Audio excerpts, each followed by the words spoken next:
함께 은혜 나누고자 하는 말씀은 사도행전 1장 1절에서 8절 말씀입니다.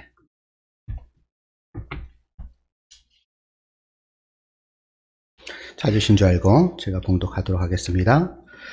데오빌로여, 내가 먼저 쓴 글에는 무릇 예수께서 행하시며 가르치시기를 시작하신부터 그가 택하신 사도들에게 성령으로 명하시고 승천하신 날까지의 일을 기록하였노라.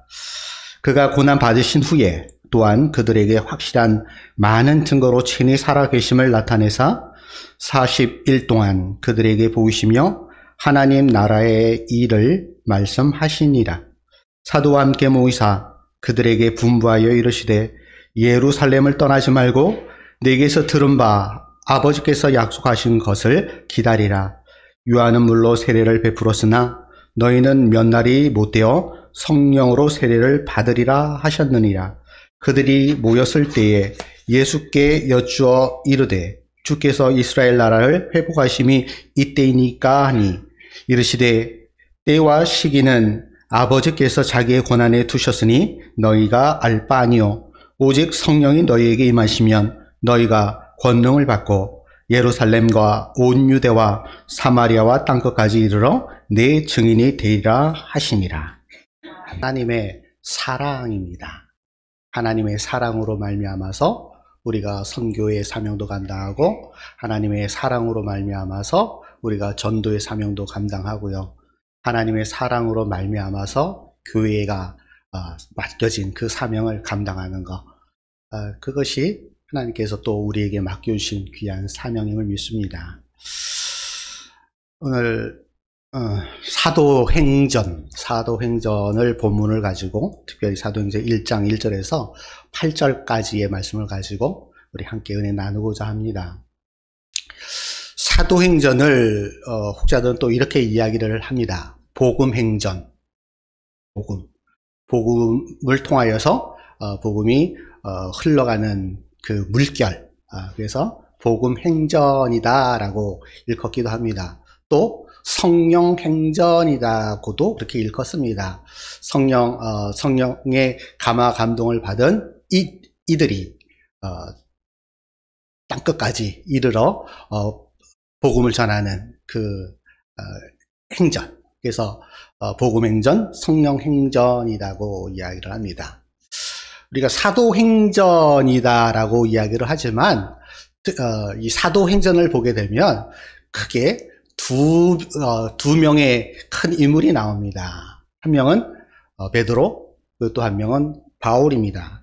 그래서 사도행전의 그 구조를 보게 되면은 1장부터 12장까지 베드로의 사역이 나오고요. 그리고 교회의 태동, 교회가 탄생이 되는 그 모습이 1장부터 12장까지에서 볼 수가 있습니다.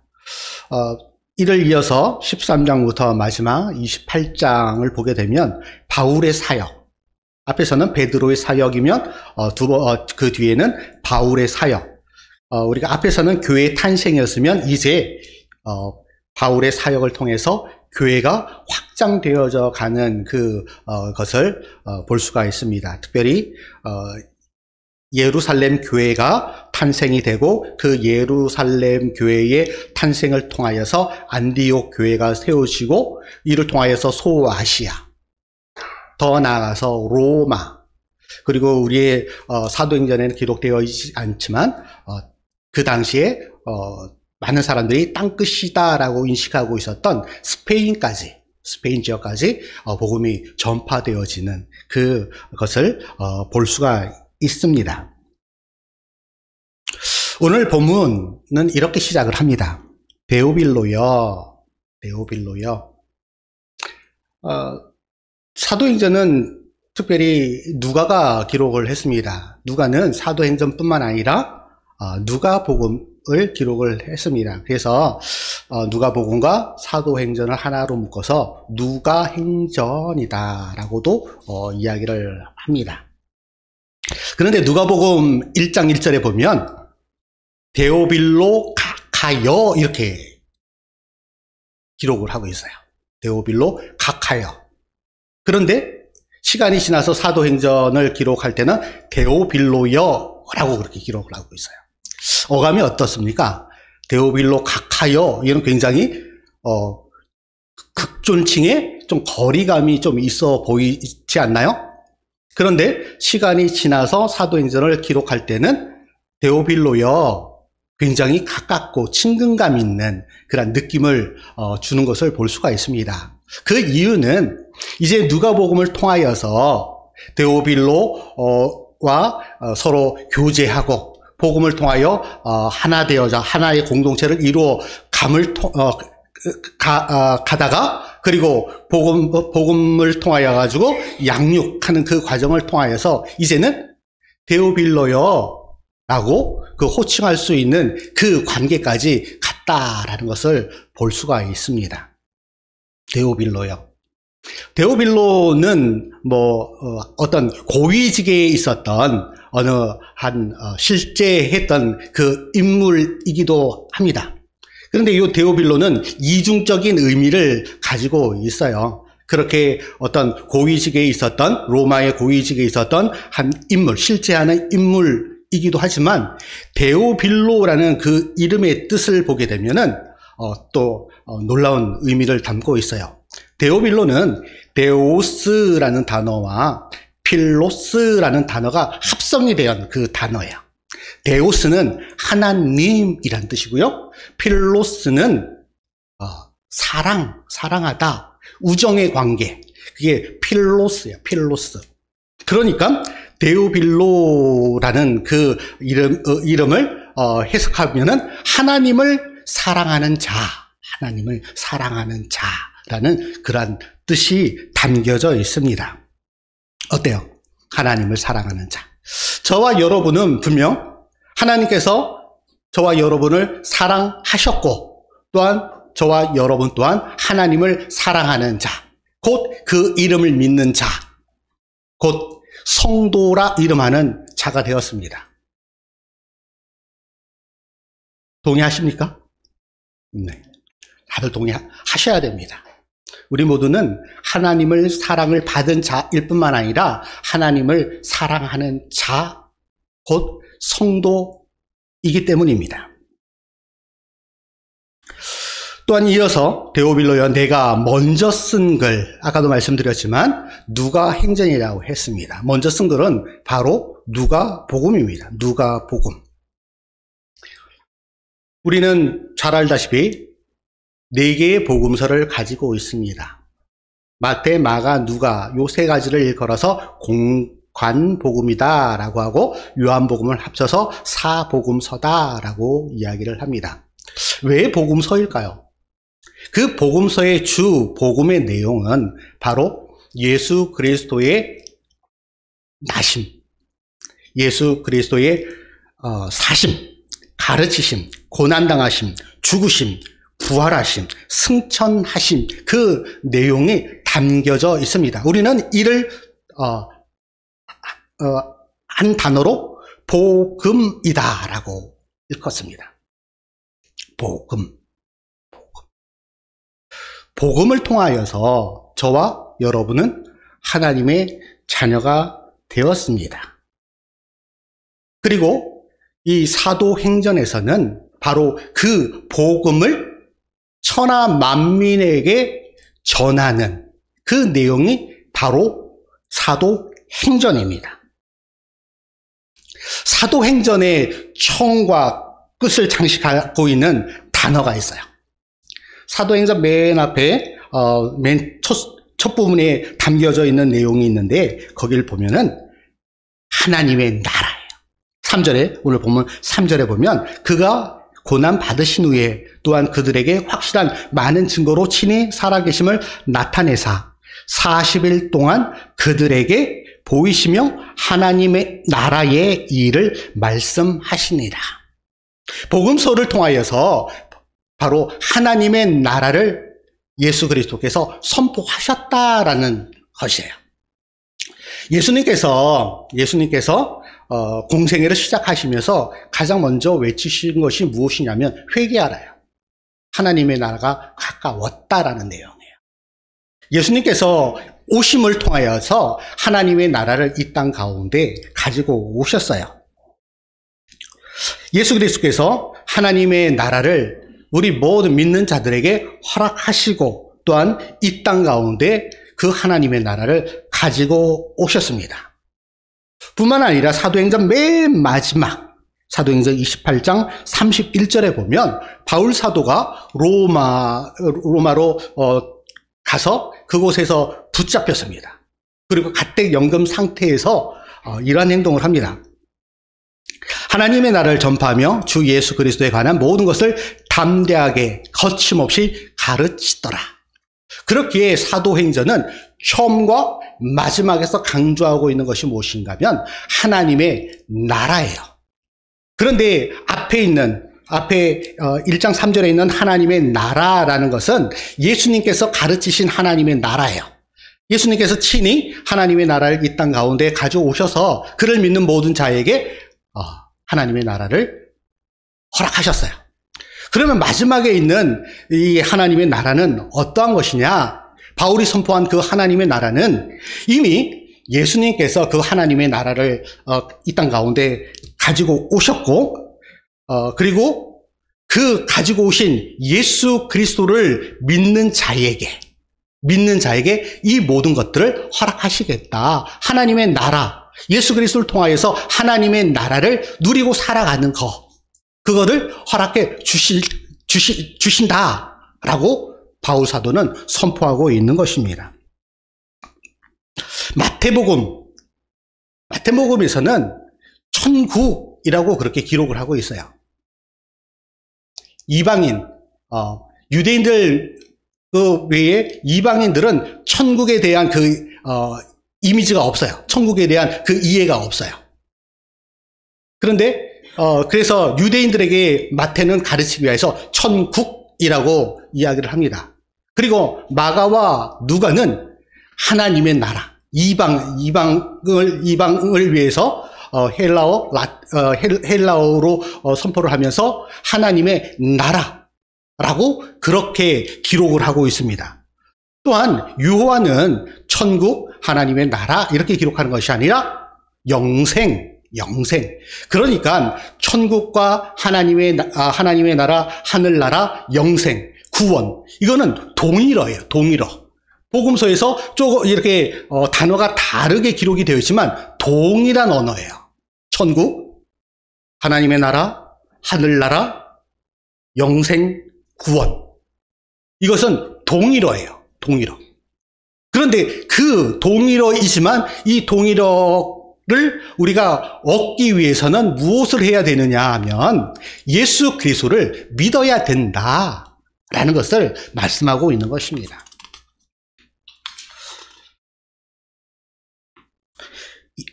그리고 이후에 바울이 기록한 그 서신서에는 하나님의 나라를 소유하고 누리기 위해서는 어떠한 삶을 살아가야 하는가 하는 것을 쭉 서신서에서는 그렇게 기록을 하고 있어요.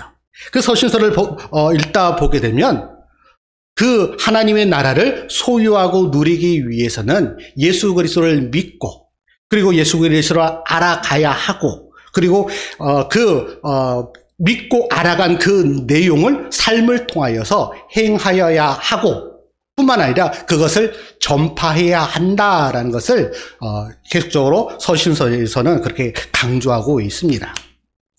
오늘 본문 4절에 보면 사도와 함께 모이사 그들에게 분부하여 이르시되 예루살렘을 떠나지 말고 내게서 들은 바 아버지께서 약속하신 것을 기다리라 라고 말씀을 하고 있어요.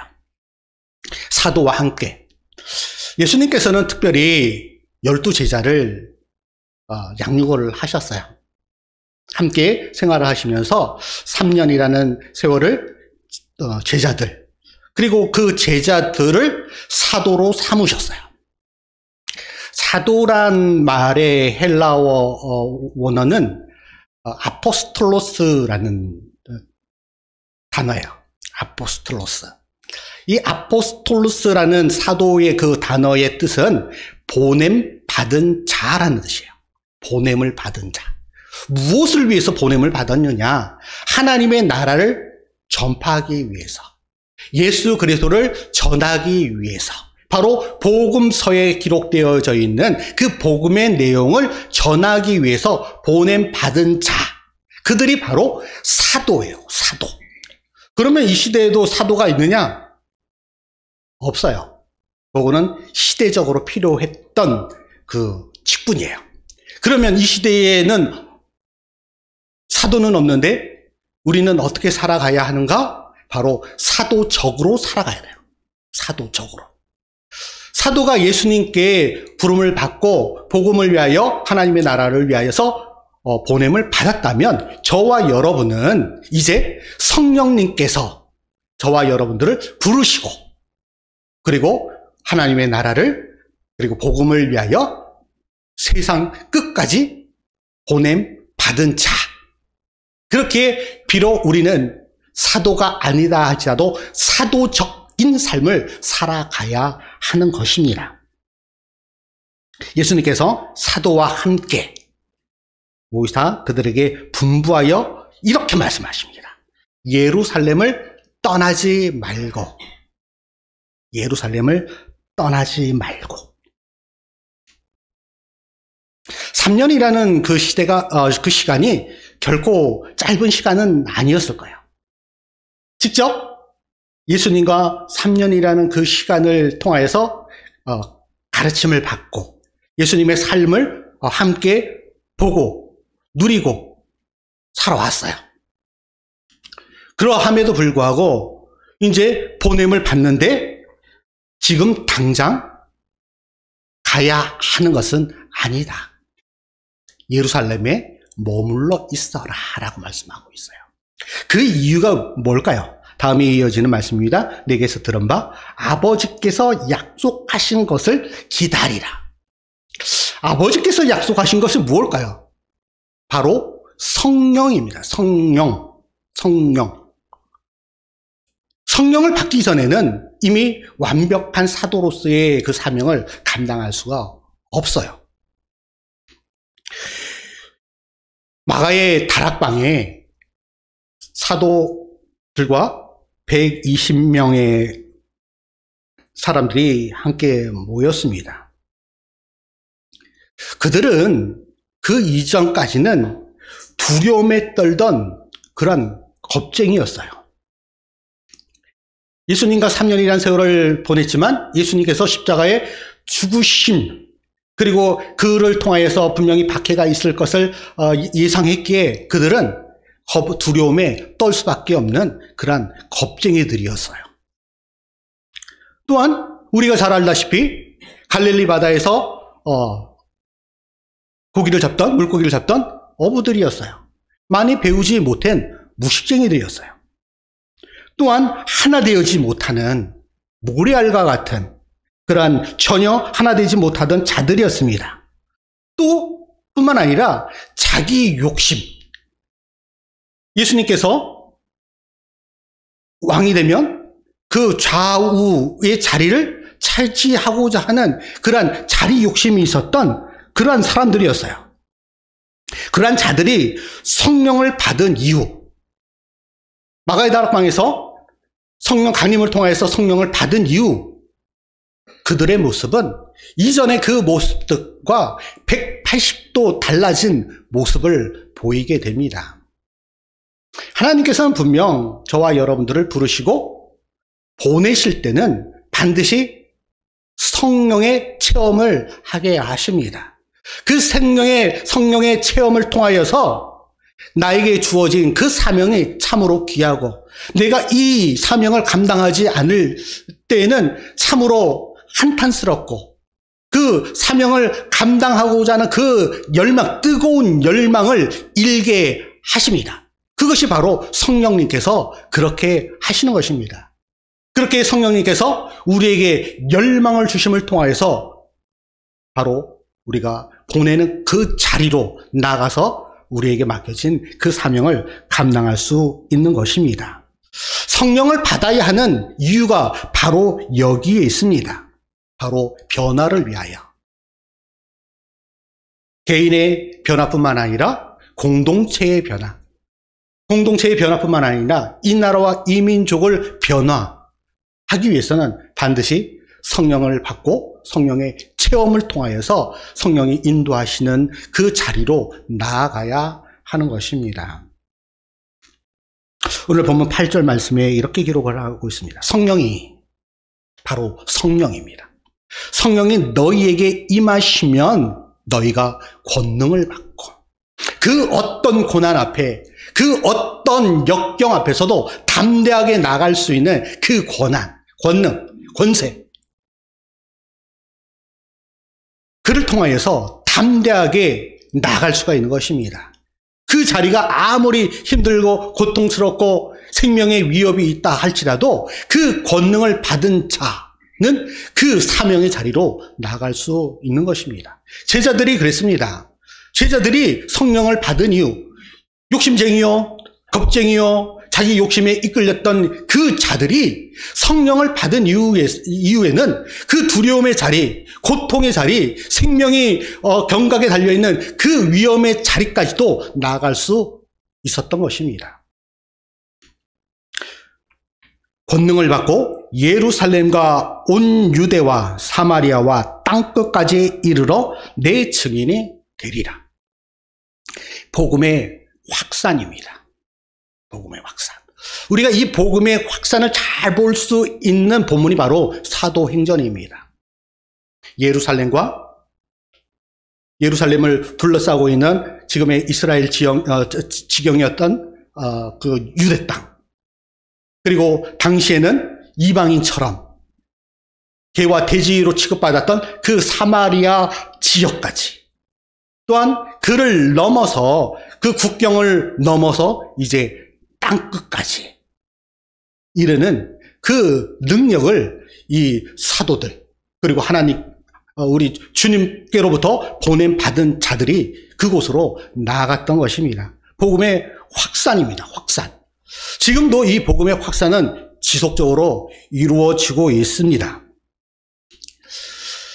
지도상으로 볼 때 이스라엘 땅, 그리고 당시에 이스라엘 그 지역의 그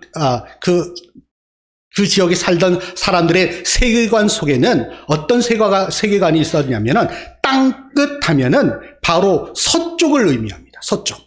지금의 스페인, 포르투갈, 이 지역이 바로 그들의 세계관에 있는 땅끝입니다.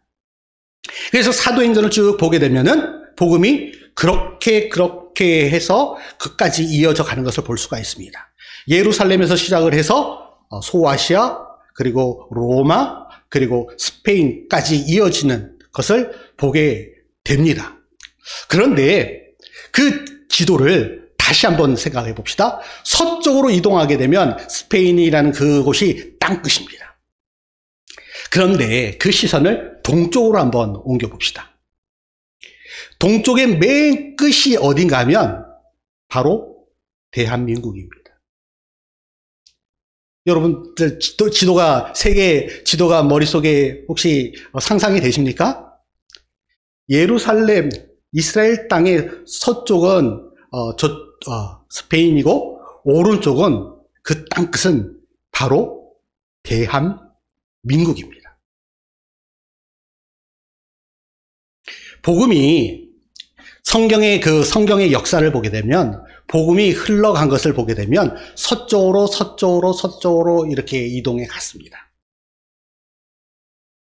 유럽 대륙에서 아메리카에서 아시아로 이렇게 복음이 서쪽으로 흘러갔습니다. 그런데 이것을 다시 한번 생각해 볼 때 복음이 동쪽으로 이동한 것을 한번 생각을 해봅시다. 약 2000년이라는 세월 동안 복음이 예루살렘에서 그 동쪽인 대한민국으로 이어져 왔습니다. 이제 대한민국은 복음의 출발점이 되었습니다. 이제 이 대한민국의 이 복음은 동쪽으로 흘러 가야 합니다. 이 사명을 하나님께서 우리 대한민국에게 주셨습니다. 복음이 이제 땅끝 대한민국에서 다시 새롭게 불같이 일어서 부흥의 역사에서 선교의 역사로 시작하여 선교의 불모지로 향하여 나아가는 것이 바로 저와 여러분에게, 그리고 이 땅, 대한민국, 조국, 교회에게, 대한민국에게 주신 귀한 사명임을 믿습니다. 사도행전 그 시대에 복음을 위하여 죽어갔던 수많은 사람들. 그래서 8절 말씀에 이르러 내 증인이 되리라 라고 말씀을 하셨던 그 증인들.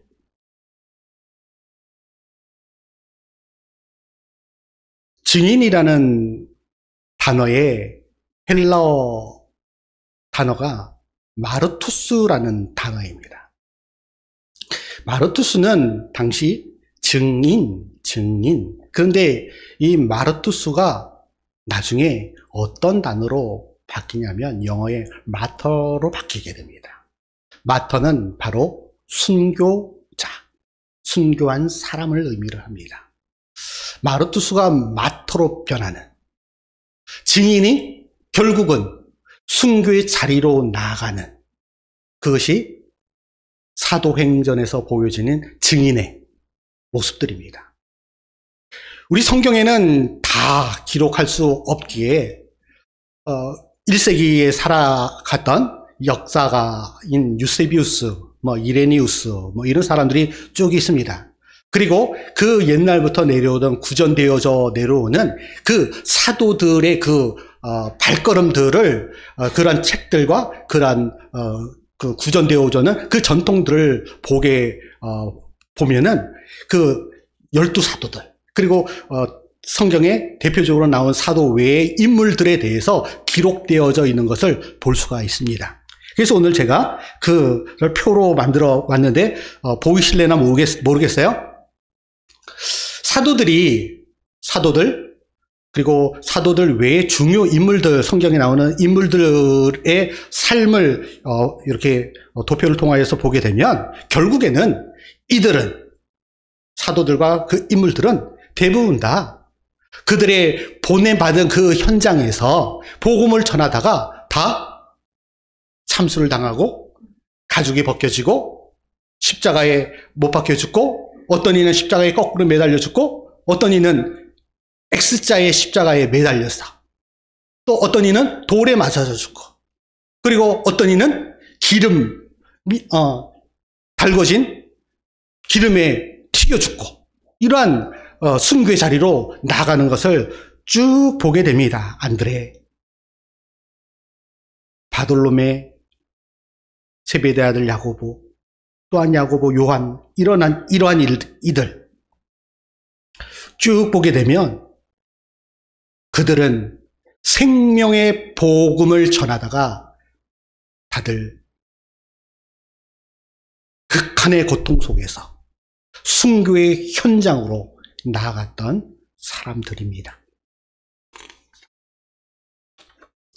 그들의 수고와 그들의 죽음, 순교가 있었기에 지금 저와 여러분이 이곳에 편하게 복음을 듣고 말씀을 듣고 하나님을 나의 아버지로, 예수 그리스도를 나의 구주로 고백하며 살아갈 수가 있는 것입니다.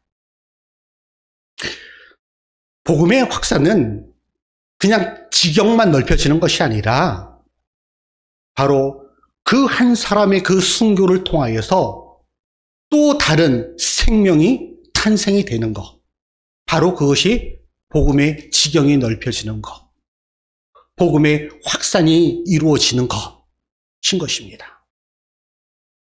요한복음 12장 24절부터 25절 이렇게 말씀하십니다.